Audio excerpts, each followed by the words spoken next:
வணக்கம் என் அன்பு சொந்தங்களே. மதுரை அலங்காநல்லூர்லேருந்து நம்மளை வீடு கட்டுறதுக்காக அழைச்சாங்க. வந்து பார்த்துட்டு இடத்த பார்த்துட்டு இந்த இடத்துல எப்படி வீடு கட்டலாம், இது ஒரு வயல் பகுதி, இதில் எப்படி வீடு கட்டலாம் அப்படிங்கிறதுக்கு ஒரு பிளானை போட்டு எஸ்டிமேஷனை போட்டு பார்த்தோம். எஸ்டிமேஷனை போட்டால் ஒரு 15-20 லட்ச ரூபா கடன் வாங்குற மாதிரி ஒரு சூழ்நிலையில் இருந்தாங்க. இப்போ கையில் இருக்கிற காசை வச்சுக்கிட்டு 1100 ஸ்கொயர் ஃபீட்டு வீடு கட்டணுன்னா கையில் இருக்கிற காசை வச்சு எப்படி கட்டுறது அப்படின்னு யோசித்தோம். 1100 ஸ்கொயர் ஃபீட்டுக்கும் ஒரு சதுரடிக்கு ஒரு 3000 ரூபா கணக்கு பண்ணோம்.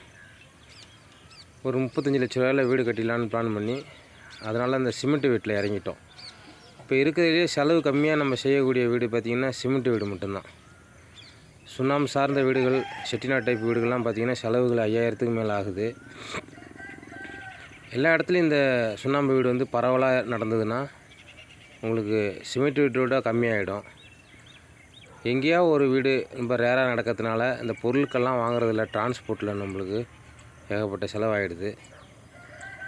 சரி, இப்போ 1100 ஸ்கொயர் ஃபீட்டு வீடு கட்டுறதுக்கு இதுக்கு 11 லட்ச ரூபா செலவு பண்ணியிருக்கோம். பேஸ் மட்டும் கீழே பார்த்திங்கன்னா 7 அடி ஆழம் எடுத்து அதில் சக்கையை போட்டு கொண்டாந்துருக்கோம்.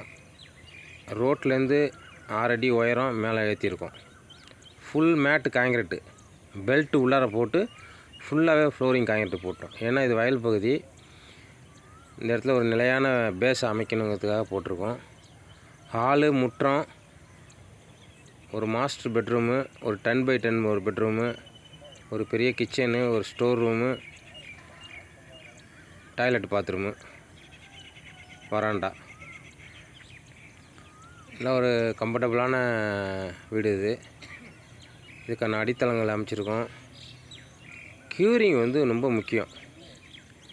இப்போ நம்ம வந்து சிமெண்ட் வீடுங்கிறதுனால பட்ஜெட் போட்டு நீங்களே இங்கே பண்ணிக்கிங்கன்னு சொன்னோம். அவங்க இல்லை வேணாம் நீங்கள் தான் செய்யணுன்ட்டாங்க.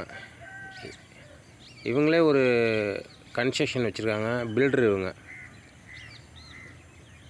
இந்த வீட்டின் என்னோடய அன்பு சொந்தம் வந்து ஒரு வீடு கட்டுறவர். இல்லை என்ன தான் செய்யணும்னு சொல்லிட்டாரு. அதனால் நான் வந்து இந்த வீடை கட்டிகிட்ருக்கேன். நீங்கள் இந்த சிமெண்ட் வீடு கூட 100 வருஷம் வாழும். 100 வருஷம் வாழணுன்னா அதுக்கான டைம் எடுத்துக்கணும்.